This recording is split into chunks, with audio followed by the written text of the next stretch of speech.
beautiful sunny morning here. It's just been a pretty typical morning. I've been taking it kind of slower in my mornings lately and it's been really nice. But yeah, it's kind of time to dive into the day, so I thought I would chat with you before I get started on all my stuff. Also, randomly, I cannot believe how curly my hair is being lately. I don't know where it came from. My mom has really curly hair, but I've never had particularly curly hair. And I'm wondering if as I'm getting older, it's starting to appear in me because I just let it air dry last night. I don't have any product in it and it did this, which is kind of crazy, but I'll probably brush it out and braid it because I'm about to take Ada outside and it's very windy, but it's kind of fun to know that there's some natural curl there should I choose to embrace it. So as you saw this morning, I actually just started Intermezzo by Sally Rooney. I'm only a few pages in, so I can't speak much to it, but I'm hoping by the end of this vlog, I'll have read enough that I can give you some of my thoughts on it so far. I am super excited. I have only read one other Sally Rooney novel. I read Normal People back my senior year of college, and it just truly blew my mind. I thought it was so beautifully done and really made me think about life, and I love books like that. I find that my favorite books are the ones that really make me think. Like, for example, East of Eden is, I think, my favorite book ever. I've read it a couple times, and I love it precisely because it just really makes you evaluate life in general and human nature and all those really big questions that I find that my brain just really likes to chew on. So yeah, I'm very excited. I'm very curious what I will think. I've heard super mixed reviews, so hopefully I can give you some more thoughts before the vlog is over on this. Got a package in last night that I actually saved for this morning because I knew I'd be vlogging because I wanted to show you guys. I have been kind of starting to think about spring, even though it's still quite a while away here, unfortunately, but my heart needs some hope, so I've been just kind of dreaming about spring, in particular outfits. So this is the first thing that I've purchased kind of for my spring wardrobe, and I'm very excited about it. Let me show you. Ta-da! Let's see. It is just the cutest tote I've ever seen. Let me show you. Oh my goodness. Look at this. It has a little tie that buttons the front. I thought that this quilted pattern was just the most darling thing I think I've ever seen. I love it for spring and summer. I can just imagine myself like going to the farmer's market with this tote to carry all my freshly grown veggies home. I just feel like it is perfect. Something about quiltedness just really caught my eye. This is Vera Bradley, which I'm kind of surprised by. Good for them. I feel like they're having a bit of a renaissance. I think it looks absolutely darling. So yeah, that was my kind of first spring purchase. I'm very excited about it. As always, I'm trying to be very conscious and reasonable with my purchases. I'm definitely not going to go out and buy a gazillion things, but I do like adding a few new things to my wardrobe each season, and of course parting ways with a few things as well. So yeah, I'm very happy with this purchase. I think it's lovely. Also a nice size. It's not huge, which is really nice. I feel like a lot of totes these days are just unreasonably large. Like, I don't know what universe would be reasonable for someone to carry around a tote that large, but for me, I prefer one that can actually like fit on my arm and in my lap. So to get on with my day, I think I'm going to take Ada out for some fetch now and then come back in and do a little bit of work, but I will check in with you later. Okay, I had to try on the tote standing up and I thought I would show you my outfit for the day. Very, very simple. This is my Cezanne Otis sweater. I have it in 2 colors. I swear there's no better sweater on the planet. I'm obsessed with it. I have it in a camel and a navy, so I'm wearing this. And then these jeans are Aritzia. I just have them cuffed at the bottom because I feel like they're easier to wear that way. I'm not sure they're still linkable though. They were last season, unfortunately. And of course my classic Birks that I love very much. So anyways, I'm gonna take Ada outside because she's feeling very impatient. What is happening? Is that your doof? Okay, I've got some music playing and I'm about to start my little project for the afternoon, which is refinishing this table. I found this little side table on Facebook Marketplace earlier in the week and I thought it was the perfect thing to go next to my reading chair because I've been wanting a little table to go there to hold like my mug and like maybe a little snack, anything I want to have with me while I'm reading. And I love this table. I drove like really far away for it. I normally would not go that far away for a Facebook Marketplace find, but the bottom is definitely a little dated. It's kind of this honey oak color, which is not my favorite. It's pretty dirty. There used to be a finial here that I didn't like, so I took it out.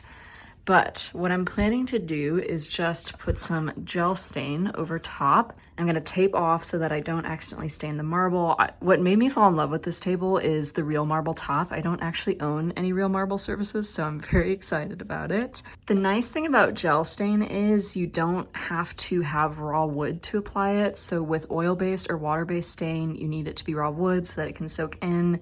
But gel stain, you can just layer on top of an existing surface. So that's why I'll be using gel stain. This is a very, very dark brown. It's the same color actually as my table back here that I stained over the summer. So I think it will be the perfect thing to contrast with this marble. So I'm gonna go ahead and tape off the marble and get staining. I am super excited. And it's just a lovely sunny afternoon, so I really can't complain.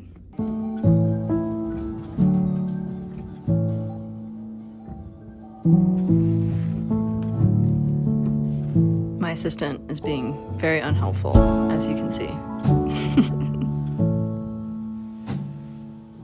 Okay, here's coat 1 done. It's definitely looking like it's going to need a second coat, which makes sense considering my method of attack.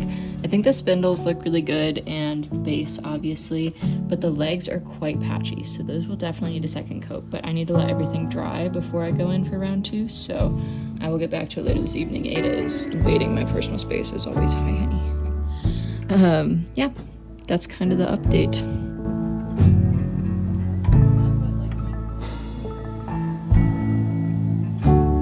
Here's the final product. I feel like it turned out really well. I swear gel stain is such a cheat code. Like, you barely have to do any surface prep and I feel like it just looks so good. So I'm very happy to get rid of that orange stain. It's still on this chair, but I'll also be staining that, not this color, something slightly different. And I did also want to say that this chair will be getting reupholstered. I love the chair, I love the shape. It's really well constructed, but I just do not like this fabric. It's green and it just feels very dated. So I am planning to get it reupholstered hopefully sometime this spring.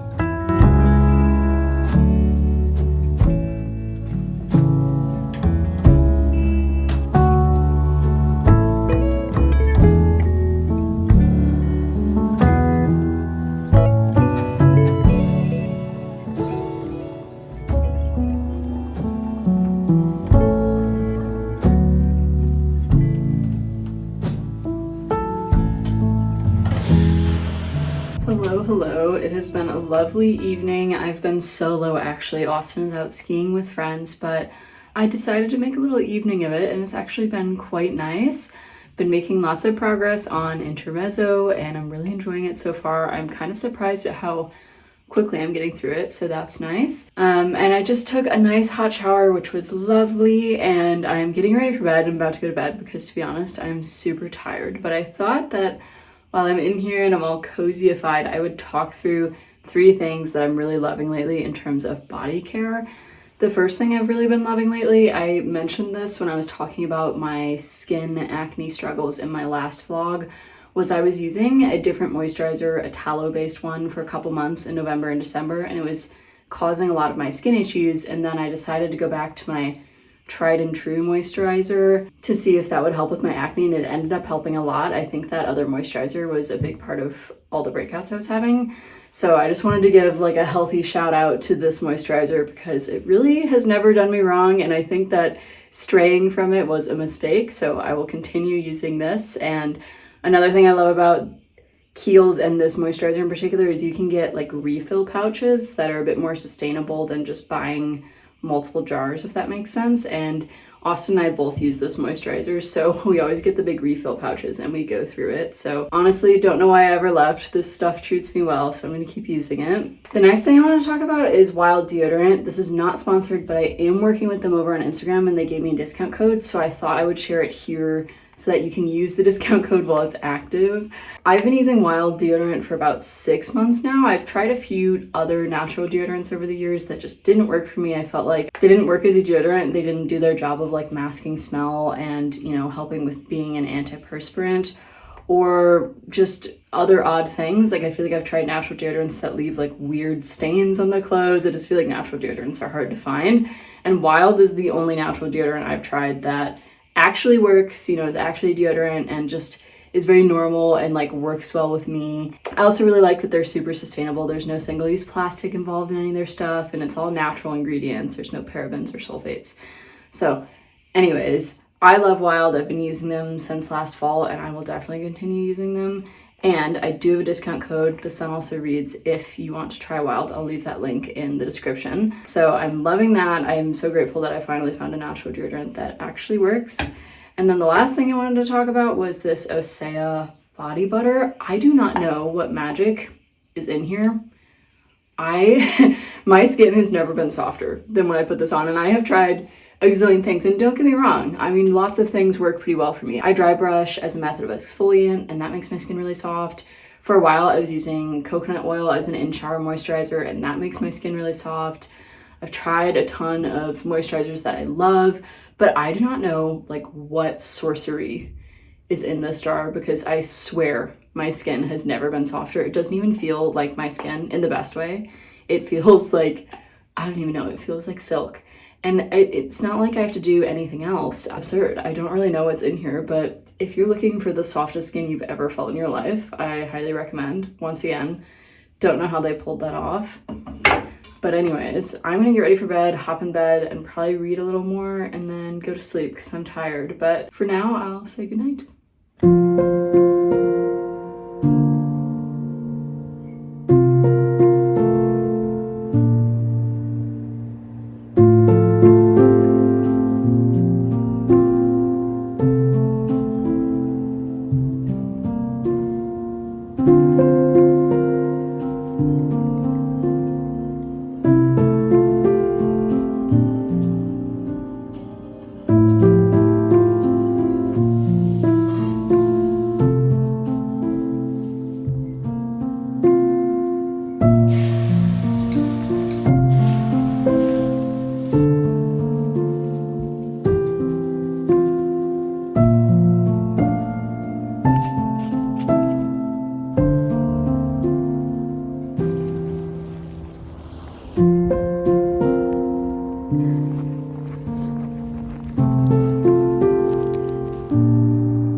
It is a beautiful snowy Saturday morning here, and I have honestly had the loveliest morning. I had a slow start. I did some more reading. As you saw, I made some tea and just enjoyed being cozy inside because it was definitely coming down out there this morning. It was really snowy. We got like 3 to 4 inches. And I also did some work that was fun. I filmed a bit for Instagram and TikTok.